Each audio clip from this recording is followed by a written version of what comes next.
राहुल गांधी को जीत के बाद मिल रही बड़ी यहाँ पर जिम्मेदारी, तो उन्होंने CWC को कह दिया कि मुझे सोचने का मौका दीजिए, यानी वक्त दीजिए। ऐसे में अब यहाँ पर दिल्ली की जो पॉलिटिक्स है यानी राजनीति है बदलने वाली है। एक तरफ अखिलेश यादव सेंट्रल से पॉलिटिक्स करने की सोच रहे हैं और राहुल गांधी तो है ही यहाँ पर, और बीजेपी सरकार भी अब यहाँ पर 3 बड़ी ये पार्टियां आपस में यहाँ पर लगता है दिल्ली से ही सारे के सारे यहाँ पर जो है करने वाले हैं सेंट्रल पॉलिटिक्स। लोकसभा चुनाव 2024 में 99 सीट जीतकर भारतीय राजनीति में अपनी भूमिका को मजबूत करने के बाद कांग्रेस ने शनिवार को पार्टी की कार्य समिति की बैठक बुलाई और इसी दौरान कांग्रेस में निर्णय लेने वाली शीर्ष संसद CWC की विस्तारित बैठक नई दिल्ली के अशोका होटल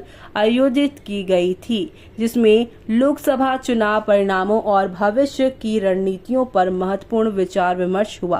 पार्टी प्रमुख मल्लिकार्जुन खड़गे, सोनिया गांधी, राहुल गांधी और प्रियंका गांधी वाड्रा के अलावा पार्टी के अन्य शीर्ष नेता इस बैठक में शामिल हुए। इसी के साथ बैठक के दौरान सर्वसम्मानित से यहाँ राहुल गांधी को लोकसभा में विपक्ष का नेता बनाने की यहाँ पर मांग उठी। ऐसे में कांग्रेस वर्किंग कमेटी के सदस्यों ने यहाँ पर प्रस्ताव पारित किया कि राहुल गांधी को लोकसभा में पार्टी का नेता नियुक्त किया जाना चाहिए। लोकसभा में नेता प्रतिपक्ष के लिए अपने काम का प्रस्ताव पारित होने पर राहुल गांधी ने इस बारे में सोचने के लिए कांग्रेस वर्किंग कमेटी के सदस्यों से कुछ वक्त मांग लिया है। ऐसे में कांग्रेस अध्यक्ष मल्लिकार्जुन खड़गे ने अपने प्रारंभिक टिप्पणी में कहा, मैं आपका ध्यान इस तथ्य की ओर आकर्षित करना चाहता हूं कि भारत जोड़ो यात्रा जहां भी गई, हमने वहां कांग्रेस के वोट प्रतिशत और सीटों की संख्या में वृद्धि देखी है।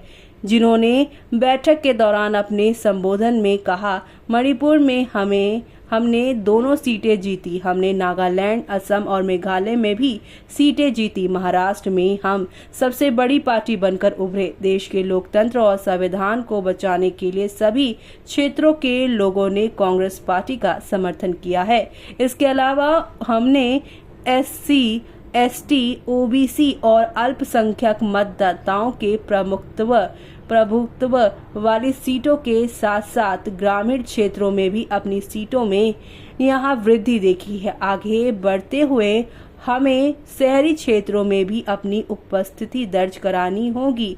उन्होंने आगे कहा कि जब पार्टी अपने पुनरुद्धार का जश्न मना रही है तो कांग्रेस नेताओं और कार्यकर्ताओं को थोड़ा रुकना चाहिए, क्योंकि कुछ राज्यों में हमने अपनी क्षमताओं और अपेक्षाओं के अनुरूप प्रदर्शन नहीं किया है। ऐसे में यहाँ पर अब इस जीत के लिए जिम्मेदार ठहराया जा रहा है राहुल गांधी को, इसलिए उन्हें यहाँ पे नेता प्रतिपक्ष की ये जिम्मेदारी दी जाती है। अब देखना होगा कि सोच विचारने के बाद क्या राहुल गांधी ये सीट को अपनाते हैं।